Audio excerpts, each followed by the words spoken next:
വിഷമത്തിലാണെന്ന് എനിക്കറിയാം. മീരയോടുള്ള ദേഷ്യമെല്ലാം മാറി നീ മീരയെ സ്നേഹിച്ചു തുടങ്ങിയപ്പോഴല്ലേ ഇങ്ങനെയുള്ള പ്രശ്നങ്ങളൊക്കെ ഉണ്ടായത്. അതിന്റെ വിഷമം നിന്റെ മുഖത്ത് കാണാനുണ്ട്. എന്റെ വിഘ്നേഷേട്ടാ, നിങ്ങൾക്ക് ഇത്രയും നാളായിട്ട് എന്നെ മനസ്സിലാക്കാൻ പറ്റിയില്ല. നിങ്ങൾക്കറിയാമോ എന്റെ ജീവിതത്തിലെ തന്നെ ഏറ്റവും സന്തോഷമുള്ള ദിവസം എന്ന്? നീ എന്തൊക്കെയാ ബി പറയുന്നത്? സത്യം, പച്ചയായ സത്യമാണ് ഞാൻ പറയുന്നേ.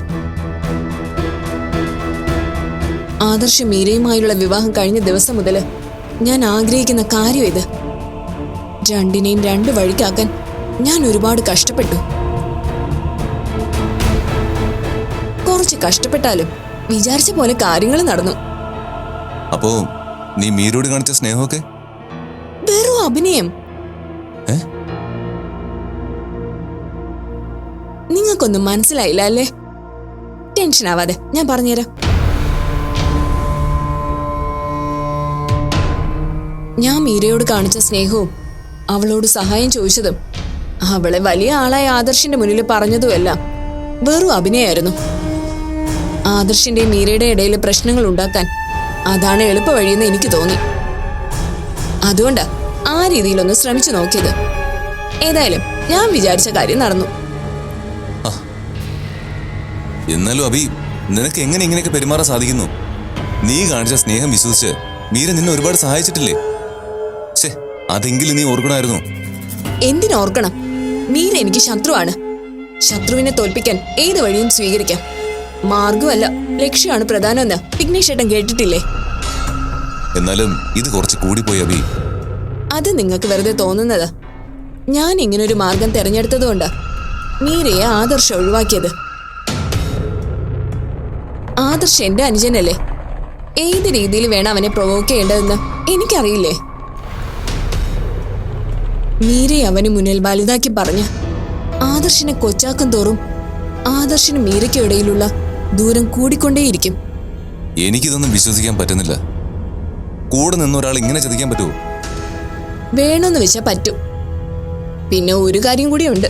മഹാദേവൻ അങ്കിൾ ആദർശിനെ പ്രകോപിപ്പിക്കാൻ അങ്കിള് എന്നെ നന്നായി സഹായിച്ചു. എന്തിനായിരുന്നു അഭി ഇതൊക്കെ? ഇപ്പൊ നശിച്ചത് നിന്റെ അനുജന്റെ ജീവിതം തന്നെയല്ലേ? ആര് പറഞ്ഞു നശിച്ചെന്ന്? ഇനിയാണ് ആദർശിന്റെ ജീവിതം രക്ഷപ്പെടാൻ പോകുന്നത്. എന്റെ അനുജന്റെ ജീവിതം നശിപ്പിക്കാമെന്ന ഭാഗ്യം കെട്ടവള മീര. അവള് വന്നതോടെ ഈ വീടിന്റെ സമാധാനം നഷ്ടമായി.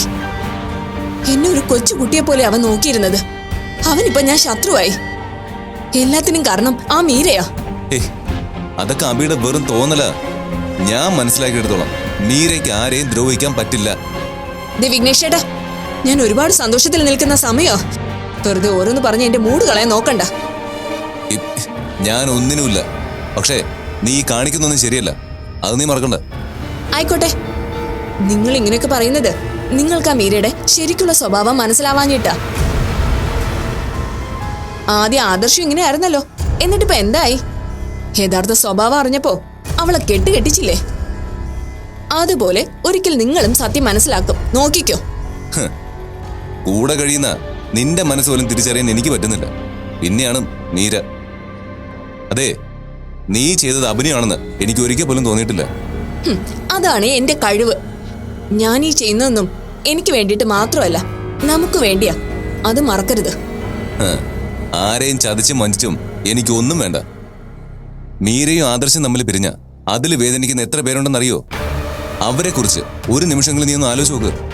നാട്ടുകാരുടെ മുഴുവൻ കാര്യം ഓർക്കേണ്ട കാര്യമൊന്നും എനിക്കില്ല. ശരി, അത് ഓർക്കണ്ട. പക്ഷേ ആദർശിനെ കുറിച്ച് നീ ഒന്ന് ചിന്തിക്ക്.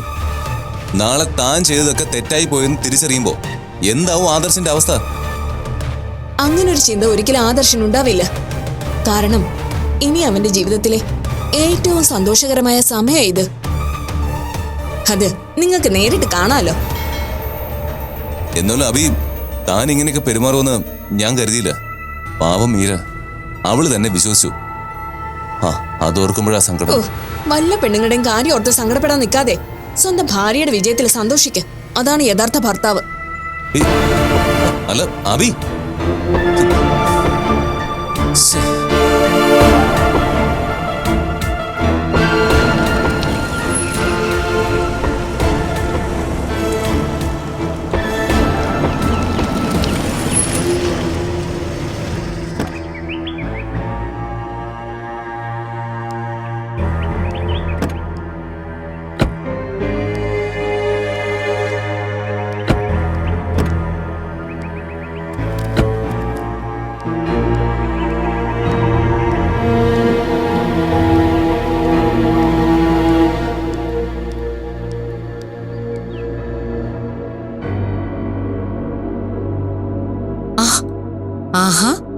ഇതെന്താ പതിവില്ലാതെ ബാഗും ഒക്കെ ആയിട്ടാണല്ലോ രണ്ടുപേരും വന്നിരിക്കുന്നത്.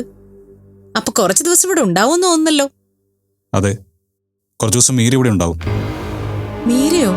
അപ്പൊ ആദർശോ? എനിക്ക് കുറച്ച് ജോലി തിരക്കുണ്ട് ബീനാൻറ്റി. കുറച്ച് ദിവസം ഞാൻ ഔട്ട് ഓഫ് സ്റ്റേഷനായിരിക്കും. അപ്പോൾ മീര ഇവിടെ തനിച്ച് നിൽക്കണ്ടല്ലോ. ഇവിടെ ആവുമ്പോൾ ആൻറ്റിക്കും മീര ഉള്ളത് ഒരു ആശ്വാസമായിരിക്കും. വിവാഹശേഷം മീര ഇവിടെ വന്ന് അങ്ങനെ താമസിച്ചിട്ടില്ലല്ലോ. അതാ ഇവിടെ നിന്നോളാം ഞാൻ പറഞ്ഞത്. അല്ല, ഹരിയെങ്കിലും എവിടെ ആൻറ്റി? ഹരിയേട്ടൻ ആരോ കാണാൻ വേണ്ടി പോയതാ. ഉടനെ തിരിച്ചെത്തുവോ? അറിയില്ല, ഞാൻ വിളിച്ചു നോക്കാം. വേണ്ട വേണ്ട, വിളിക്കണ്ട. എനിക്കെന്തായാലും ഉടനെ തന്നെ പോകണം. ഞാൻ ഇടയ്ക്ക് വരുമ്പോൾ കണ്ടോളാം. ഞാനൊന്ന് ഇറങ്ങട്ടോ. എന്താ മോനെ, വന്നിട്ട് ഒരു ഗ്ലാസ് വെള്ളം പോലും കുടിച്ചില്ലല്ലോ. ഇവിടെ നമുക്ക് എന്തിനാ ആൻറ്റി ഫോർമാലിറ്റീസ്? ഞാൻ ഗസ്റ്റ് ഒന്നും അല്ലല്ലോ. എന്നാ ഞാൻ പിന്നെ വരാം. ഹരിയെങ്കിലും വരുമ്പോൾ പറഞ്ഞേക്ക്.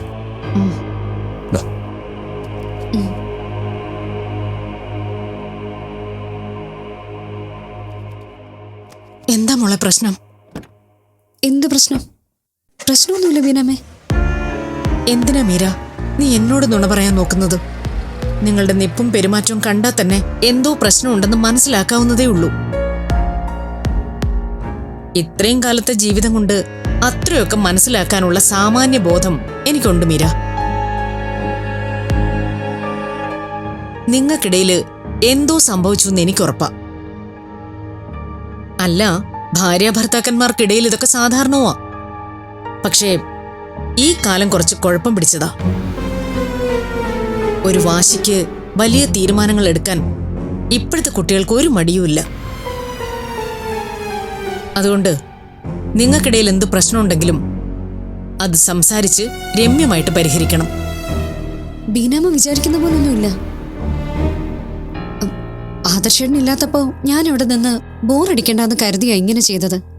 ഇതിനു മുൻപ് മീര അവിടെ തനിയെ നിൽക്കുന്ന എത്രയോ സന്ദർഭങ്ങൾ ഉണ്ടായിട്ടുണ്ട്. ആദർശ് ജയിലിൽ കിടന്നപ്പോ പോലും ഇവിടെ വന്ന് നിൽക്കാൻ ആദർശ് പറഞ്ഞിട്ടില്ല. അവസാനം അഭിരാമിയുമായി പ്രശ്നങ്ങളായതിനു ശേഷമാ ആദർശിന്റെ അമ്മ നിന്നെ ഇവിടെ കൊണ്ടുവന്ന് വിട്ടത്. ശരിയല്ലേ? അതെ. ഇപ്പൊ നിങ്ങൾക്കിടയിൽ എന്തോ സംഭവിച്ചിട്ടുണ്ട്. അതിപ്പോ എന്നോട് പറയാൻ മടിയാണെങ്കിൽ പറയണ്ട. നിങ്ങൾക്കിടയിലെ പ്രശ്നങ്ങൾ നിങ്ങൾ തന്നെ പറഞ്ഞു തീർക്കുന്നതാ എപ്പോഴും നല്ലത്. പക്ഷേ പ്രശ്നം വഷളാകില്ലെന്ന് മീരയ്ക്ക് ഉറപ്പുണ്ടായിരിക്കണം. ബന്ധങ്ങൾ അകലാൻ എളുപ്പമോ, അത് വീണ്ടും വിളക്കി ചേർക്കാൻ ബുദ്ധിമുട്ടാ. എങ്കിലും ചെറിയ പിണക്കങ്ങളും ഇണക്കങ്ങളും ഒക്കെ ബന്ധത്തിന്റെ ദൃഢത കൂട്ടുകയും ചെയ്യും. നിങ്ങൾക്കിടയിൽ എന്താ സംഭവിക്കുന്നതെന്ന് നിങ്ങൾക്ക് മാത്രമേ അറിയൂ. അതുകൊണ്ട് ശ്രദ്ധിച്ചും സൂക്ഷിച്ചും വേണം ഓരോ തീരുമാനവും എടുക്കാൻ. ബീനമ്മ പേടിക്കണ്ട, അങ്ങനെ വലിയ പ്രശ്നങ്ങളൊന്നും ഞങ്ങൾക്കിടയിലില്ല. ഞാൻ ഈ ബാഗ് മുറി കൊണ്ടുവെക്കട്ടെ.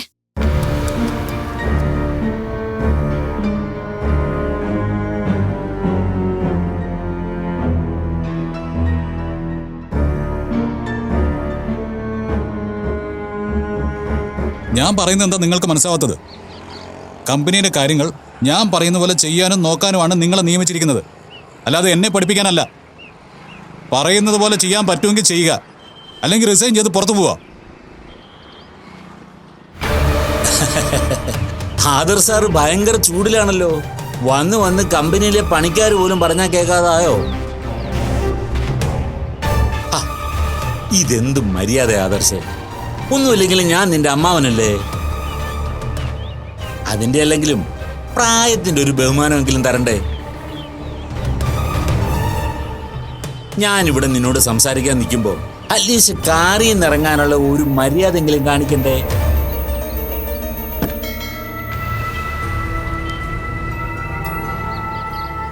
ഒരു തരത്തിലുള്ള മര്യാദയും നിങ്ങൾ അർഹിക്കുന്നില്ല. എന്നിട്ടും ഞാൻ ഇറങ്ങിയത് എന്റെ സംസ്കാരം കൊണ്ടാണ്. ശരി, സമ്മതിച്ചു. നീ തന്നെ എന്റെ മുമ്പിൽ ജയിച്ചു നിന്നു. എനിക്കതിൽ സന്തോഷമേ ഉള്ളൂ. ഒന്നുമില്ലെങ്കിലും കുറെ നാള് നിന്നെ ഞാൻ എടുത്തോണ്ട് നടന്ന് വളർത്തിയതല്ലേ. അതിന്റെ കണക്കൊക്കെ നിങ്ങൾ തന്നെ തീർത്തല്ലോ. ഞാൻ ജയിലിൽ കിടന്ന ദിവസങ്ങള് മരണം വരെ ഞാൻ മറക്കില്ല. ആദർശേ, അതൊക്കെ എന്റെ നിലനിൽപ്പിന്റെ പോരാട്ടമാ. പക്ഷേ പലപ്പോഴും നമ്മൾ മറ്റുള്ളവരുടെ മുമ്പ് ജയിച്ചു എന്ന് കരുതുമ്പോഴും തോറ്റുപോയി എന്ന് തിരിച്ചറിയുന്ന ഒരു മനസ്സ് നമ്മുടെ ഉള്ളിൽ തന്നെ ഉണ്ടാവും.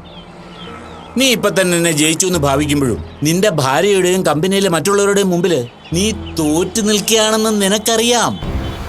പിന്നെ ഇതൊക്കെ തന്നെ നിങ്ങൾക്ക് പറയാനുള്ളോ? ഞാൻ പറഞ്ഞൊന്നും വെറുതെ ആയിരുന്നില്ലല്ലോ. നീ മീരെ കൊണ്ടുപോയി അവളുടെ വീട്ടിൽ വിട്ടില്ലേ? അത് ഞാൻ പറഞ്ഞത് സത്യമാണെന്നും നീ നിന്റെ തൊലി സ്വയം അംഗീകരിച്ചുറപ്പിച്ചതാണെന്നും ആർക്കാണേലും മനസ്സിലാക്കാവുന്നതേ ഉള്ളൂ. ആരാ ഇതൊക്കെ പറഞ്ഞു തന്നത്? അഭിയാണോ? എങ്കിൽ നിങ്ങൾക്കെല്ലാം തെറ്റി. മീരയ്ക്ക് അവളുടെ വീട്ടിൽ പോയി നിൽക്കാൻ തോന്നി, അവൾ അവളുടെ വീട്ടിലേക്ക് പോയി.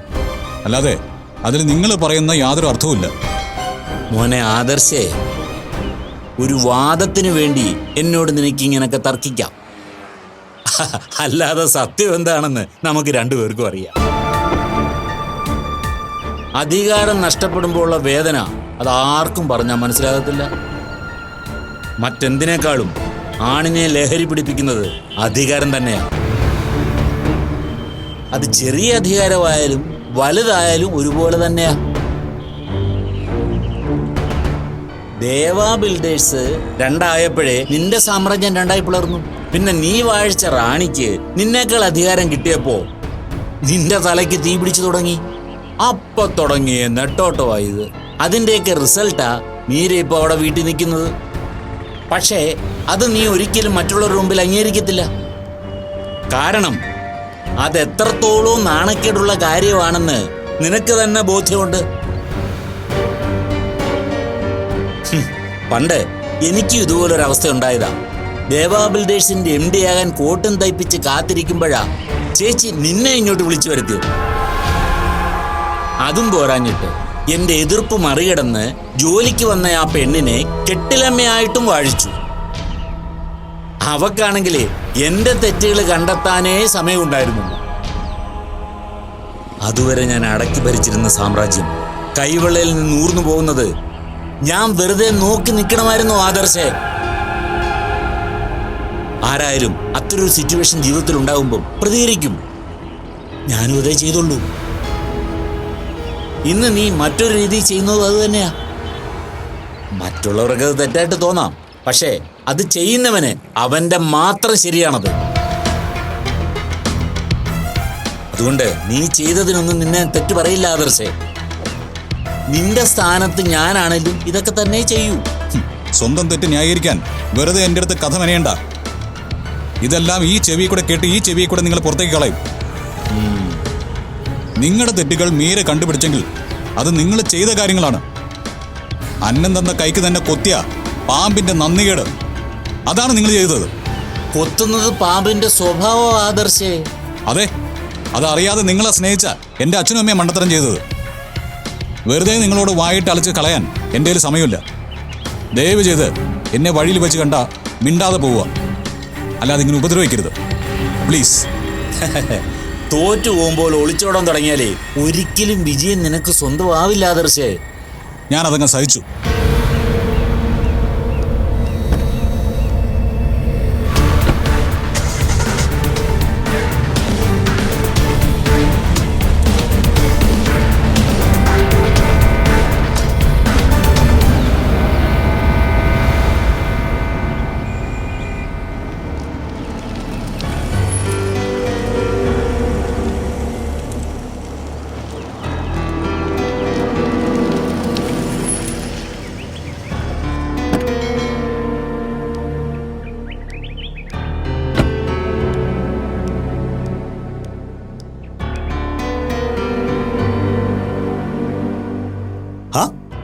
നീരമോളോ? ഇതെപ്പോഴാ വന്നത്? കുറച്ചു നേരം അയച്ച. ആ, മോള് വരുന്ന കാര്യമൊന്നും പറഞ്ഞിരുന്നില്ലല്ലോ. വിദ്യ ഉണ്ടായിരുന്നു ഇത്ര നേരം ഇവിടെ. ഞാൻ അവളെ വീട്ടിൽ കൊണ്ടുവിട്ടിട്ട് വരുന്ന വഴിയാ. മോള് വരുന്നു അറിഞ്ഞിരുന്നെങ്കിൽ വിദ്യ മോളെ കുറച്ചു നേരം കൂടി ഇവിടെ നിർത്തിയേനെ. വിദ്യയുടെ കാര്യം ബീനാമ്മ പറഞ്ഞു. ഞാൻ വരണമെന്ന് തീരുമാനിച്ചല്ലച്ച, പെട്ടെന്നിങ്ങി പോന്നതാ. ആദർശാണ് മോളെ കൊണ്ടുവിട്ടത്. കൊണ്ടുവിട്ടിട്ട് ആദർശ് പെട്ടെന്ന് തിരിച്ചുപോയി. ആണോ? ശേ, എന്നാലും ആദർശനെ കണ്ടൊന്നും സംസാരിക്കാൻ പറ്റിയില്ലല്ലോ. അത് സാരമില്ലച്ച, ആദർശൻ ഇനിയും വരുമല്ലോ, അപ്പൊ സംസാരിക്കാം. ആ, മോളെന്താ പെട്ടെന്ന് പോരാന്ന് കരുതിയത്? ഓഫീസ് കാര്യങ്ങളായിട്ട് മോള് വലിയ തിരക്കിലായിരുന്നല്ലോ. കുറച്ചു ദിവസം ഇവിടെ വന്ന് അച്ഛൻ്റെയും ബീനാമ്മയുടെയും കൂടെ നിൽക്കണമെന്ന് തോന്നി, അതാ പോന്നത്. നിങ്ങൾക്കും എനിക്കും അതൊരു വലിയ ആശ്വാസമാണല്ലോ. അത് ശരിയാ. ഇപ്പോഴത്തെ അവസ്ഥയില് ബീനയ്ക്കത് വലിയ ആശ്വാസമാകും. സത്യം പറഞ്ഞ ഓരോ ആവശ്യങ്ങൾക്കായി ഇയാളെ ഇവിടെ തനിച്ചാക്കി പോകുന്നതിൽ എനിക്ക് വലിയ സങ്കടമുണ്ട്. പിന്നെ കാര്യങ്ങൾ ചെയ്യാതിരിക്കാൻ പറ്റില്ലല്ലോ, അതുകൊണ്ടാ പോകേണ്ടി വരുന്നത്. മീരമോൾ ഇവിടെയുള്ളത് എനിക്കും ആശ്വാസം തന്നെയാ. പക്ഷേ എനിക്ക് വേണ്ടി ഇവരുടേതായിട്ടുള്ള കാര്യങ്ങളൊന്നും മാറ്റിവെക്കേണ്ടതില്ല. അങ്ങനെയൊന്നും കരുതണ്ട, എനിക്കൊരു ബുദ്ധിമുട്ടുമില്ല. ഏതായാലും വിദ്യ ഇവിടെ വന്നതും ബീനാമ്മ അവളെ സ്വീകരിച്ചതും വളരെ നന്നായി. സത്യത്തിൽ വിദ്യയുടെ അവസ്ഥ കണ്ട വളരെ സങ്കടമാവും. ബീനാമ്മ അവളെ പരിഗണിക്കുന്നുണ്ടെന്ന് ഓർക്കുമ്പോൾ അവക്കത് വലിയ ആശ്വാസമായിരിക്കും. അത് ശരിയാ. ഇവിടുന്ന് തിരിച്ചു പോയപ്പോ വിദ്യമോളുടെ മുഖത്ത് കണ്ട സന്തോഷം അത് മോളൊന്ന് കാണണമായിരുന്നു. എന്റെ തെറ്റുകൾ എനിക്ക് മനസ്സിലായി. ഞാനിപ്പോ അത് തിരുത്താൻ ആഗ്രഹിക്കുന്നുണ്ട്. പക്ഷേ അപ്പോഴേക്കും ഒരുപാട് വൈകിപ്പോയി. ആ അവസ്ഥ ഇനി ആർക്കും വരാനും പാടില്ല. പരസ്പരം പറഞ്ഞു തീർക്കേണ്ട തെറ്റുകൾ അത് എത്ര ചെറുതോ വലുതോ ആയിക്കോട്ടെ, അത് പറഞ്ഞു തിരുത്തി മുന്നോട്ട് പോകുന്ന നല്ലത്. ഒരമ്മയുടെ സ്ഥാനത്ത് നിന്ന് മോൾക്ക് പറഞ്ഞു തരേണ്ട എല്ലാ കാര്യങ്ങളും ഞാൻ നിനക്ക് പറഞ്ഞു തന്നിട്ടില്ല. പക്ഷെ പലപ്പോഴും നിന്നെ സ്വാർത്ഥമായ വഴിയിലേക്ക് മാറ്റുന്നതിനാ ഞാൻ ശ്രമിച്ചിട്ടുള്ളത്. പക്ഷേ നീ എന്ന് യുക്തിപൂർവമായ കാര്യങ്ങൾ കൈകാര്യം ചെയ്തിട്ടുള്ളത്. മീനാമ്മ പറയുന്നത് എന്താണെന്ന് മോൾക്ക് ചിലപ്പം മനസ്സിലായി കാണും, അല്ലേ?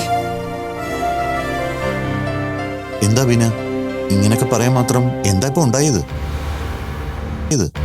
ഒന്നും ഉണ്ടായിട്ടല്ല ഹരിയേട്ടാ. ഇനി ഒരു പ്രശ്നം നമ്മുടെ കുടുംബത്തിൽ ഉണ്ടാവരുത്, അതാ എന്റെ ആഗ്രഹം. അതുകൊണ്ട് എന്റെ മനസ്സിൽ തോന്നിയ എന്തോ പൊട്ടത്തരങ്ങൾ പറഞ്ഞതാ. സൂരജോ എവിടെയാ എന്താന്നറിയില്ല. ഇപ്പൊ നമുക്ക് മീര മാത്രമേ ഉള്ളൂ. ഇവളുടെ ജീവിതത്തിൽ ഒരു പ്രശ്നവും വരാൻ പാടില്ല. ബീനാമ്മ വെറുതെ ഓരോന്ന് ആലോചിച്ചു കൂട്ടുന്ന എനിക്കൊരു പ്രശ്നമില്ല.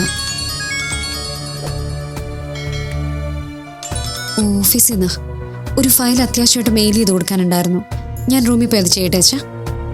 അതിന് മോള് ലാപ്ടോപ്പ് ഒക്കെ കൊണ്ടുവന്നിട്ടുണ്ടോ? ഓ ഉണ്ട് അച്ഛാ. ആ,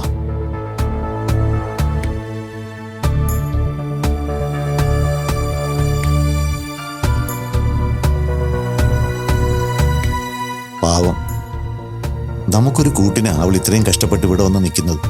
ഹരിയേട്ടാ, ഞാനൊരു കാര്യം പറഞ്ഞ ഹരിയേട്ടനത് വിഷമാവോ? എന്താ ബീന, താൻ കാര്യം പറ. അത് മീരമോളുടെ ഈ വരവിൽ എന്തോ ഒരു പന്തികേട് പോലെ. താൻ എന്താ ഉദ്ദേശിക്കുന്നത്? എന്തായാലും തുറന്നു പറ. ആദർശ് ഇന്നിവിടെ മോളെ കൊണ്ട് വിട്ടിട്ട് പോയതില് എന്തോ ഒരു പ്രശ്നം പോലെ. അതെന്താ അങ്ങനെ തോന്നാൻ? മീര അവളുടെ ബാഗും സാധനങ്ങളും എല്ലാം ആയിട്ടാ വന്നിരിക്കുന്നത്. കുറച്ചു ദിവസം നമ്മുടെ കൂടെ ഇവിടെ നിൽക്കാൻ അങ്ങനെ എല്ലാം എടുത്തുകൊണ്ട് വരേണ്ട കാര്യമുണ്ടോ? സൂരജന്റെ ആവശ്യത്തിന് വേണ്ടി എങ്ങോട്ടെങ്കിലും പോകേണ്ടി വന്നാലോ എന്ന് കരുതിയാവും ബീന. അതല്ല ഹരിയേട്ടാ, ആദർശനും മീരയ്ക്കുമിടയിൽ എന്തോ ഒരു പ്രശ്നമുണ്ട്. അതെനിക്ക് ഉറപ്പാ. എന്തു പ്രശ്നം? അതെനിക്കറിയില്ല. ഞാൻ ചോദിച്ച ഒരുപക്ഷെ അവളെല്ലാം പറയണമെന്നുമില്ല. ഹരിയേട്ടൻ മോളോട് സംസാരിച്ച് കാര്യം അറിയണം. എന്തെങ്കിലും സൗന്ദര്യപ്പിണക്കമാണെങ്കിൽ അത് വളർത്താതെ തുടക്കത്തിലെ പരിഹരിക്കാൻ നോക്കണം. ഹരിയേട്ടനെ ടെൻഷനാക്കാനല്ല ഞാനിത് പറഞ്ഞത്. നമ്മുടെ മോളുടെ ജീവിതം നശിക്കാൻ പാടില്ല. എന്തിന്റെ പേരിലായാലും ആദർശും മീരമോളും അകലാനും സമ്മതിക്കരുത്. ഞാൻ മോളോട് സംസാരിക്കാം. എന്തായാലും പരിഹാരം കാണുകയും ചെയ്യാം.